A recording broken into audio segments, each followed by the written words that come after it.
My dear student, I am Arthur Chakraborty, lecturer in electrical engineering of Sri Ramakrishna Institute of Science and Technology. Today, I am going to discuss about the torque of a DC motor. So, before going to the deep study, we have to know what is torque, or we have to define the torque. So, the torque is a twisting or turning force that tends to cause rotation around an axis. It can also be thought of as the ability of something that is rotating, such as a gear or a shaft, and to overcome the turning resistance. So, torque is nothing but a momentum. So, the torque is required to change a momentum for a static object or a dynamic object.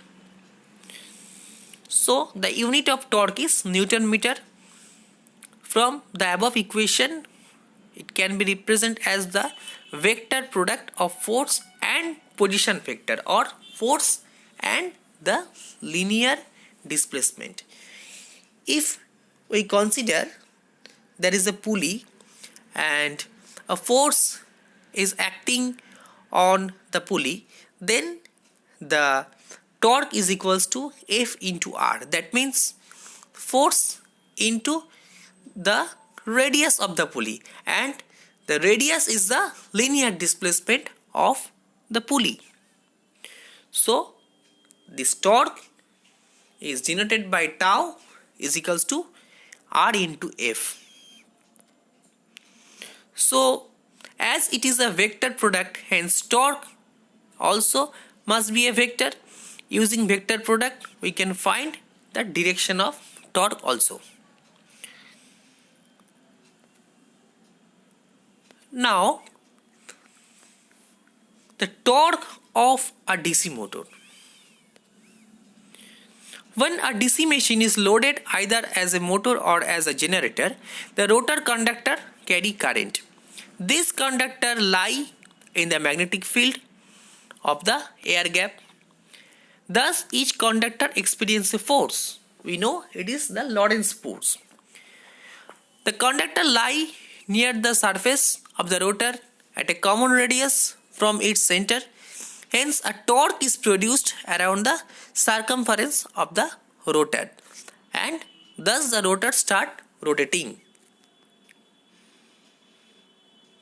When the machine operates as a generator at a constant speed, the torque is equal and opposite to that provided by the prime mover. When the machine is operated as a motor, the torque is transferred to the shaft of the rotor and drives the mechanical load. The expression is the same for generator and motor. When the current carrying conductor is placed in the magnetic field, a force is exerted or it which exert turning moment or torque, that is F into R. This torque is produced due to electromagnetic effect. Hence, it is called the electromagnetic torque. So that is the torque of a DC machine. And the torque which is produced in the armature is not fully used at the shaft for doing the useful work. Some part of it gets lost due to the mechanical losses, or you can say due to the windage losses or the frictional losses with air. The torque which is used for doing useful works is known as the shaft torque, or it is the resultant torque, okay, in the shaft of the DC machine. Now the next slide is the armature torque equation. We know the torque is produced in the armature, and hence the armature is going to rotate and it rotates the shaft also. So we need to analyze the torque equation and by that equation we know that how the torque is produced in an armature of a DC motor.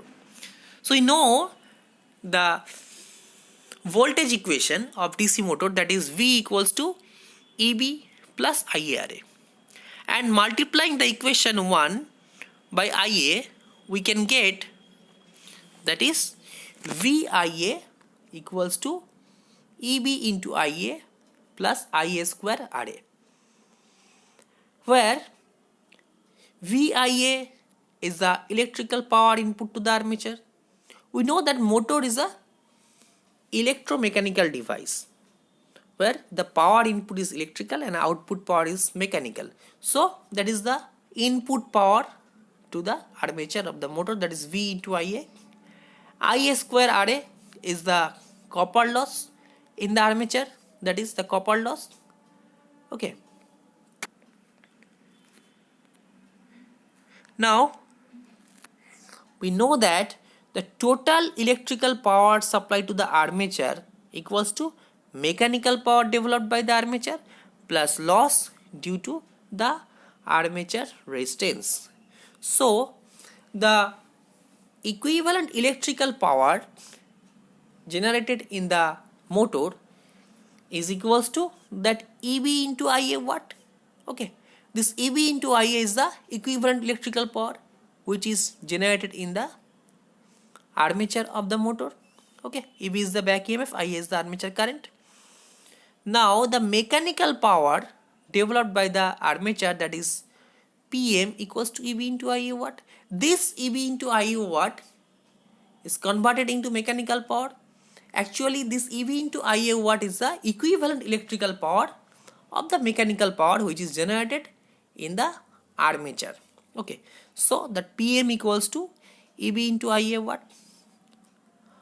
Also the mechanical power that rotates the armature can be given regarding torque and speed n. This torque is T, that is the armature torque, and speed is small n, that means the speed is in RPS. So we can write here this PM equals to omega T. Omega is the radian, or that means equals to 2 pi n into T. 2 pi is the RPM, or 2 pi is the one cycle, that is 360 degree. N means the 2 pi into n means the revolution of the motor per second, into T, that is the torque. So we know that the power equals to the 2 pi n into T, that is omega into T. Power means here the mechanical power. So where n is in revolution per second and T is the Newton meter, that is the armature torque. Now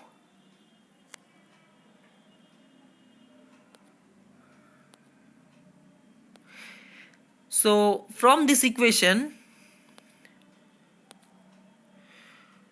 the 2 pi nt equals to EB into Ia, because we know from the previous slide that is PM equals to omega T equals to 2 pi into nt, and also PM equals to EB into Ia. So you can write here EB into Ia equals to 2 pi n, that is n means the revolution per second, and that is T means the torque. So we can write here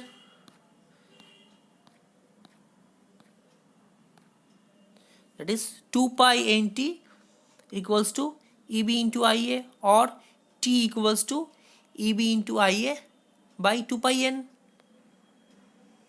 Now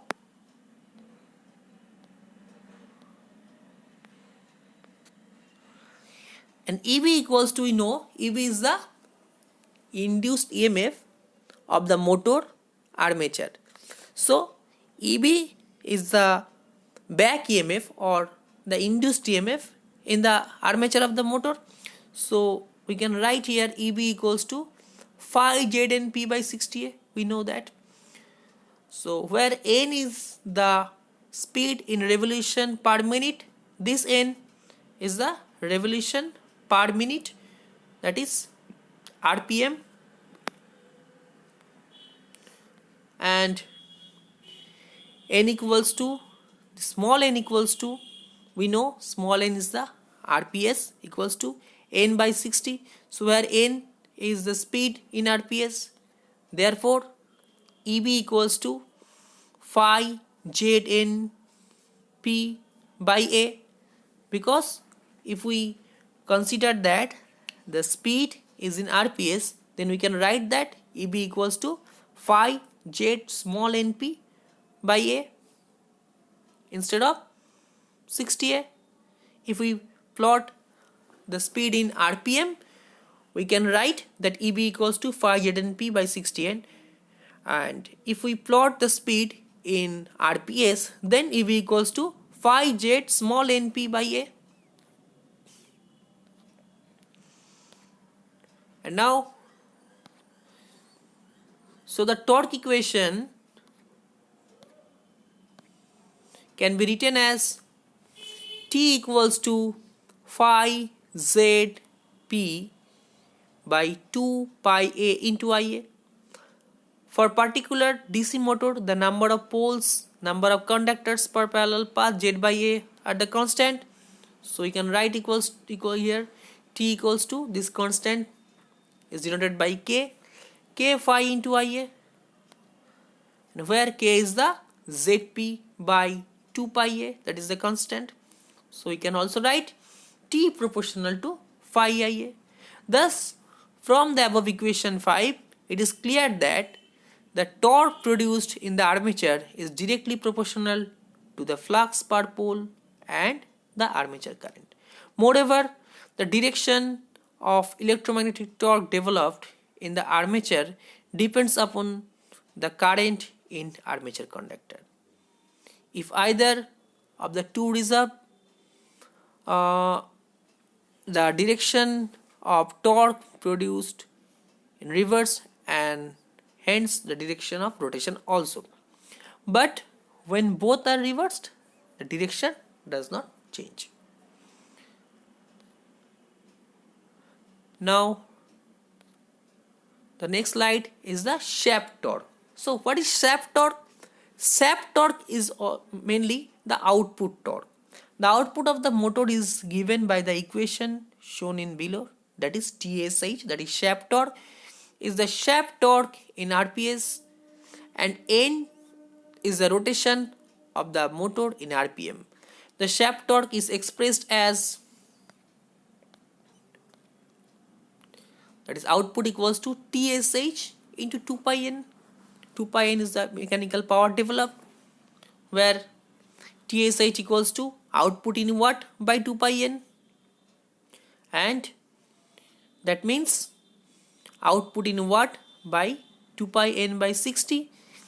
TSH equals to output in watt by 2 pi N when N is in RPS, and if N is in RPM, then we have to convert this N into RPS. So TSH equals to output in watt by 2 pi N by 60, and so TSH equals to 60 by 2 pi into output into N, and this 60 by 2 pi equals to 9.55 into output by N when N is in RPS.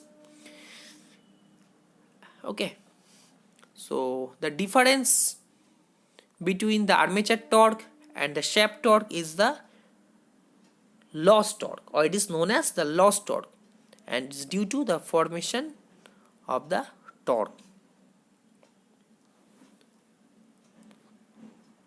So that's all for today. Thank you.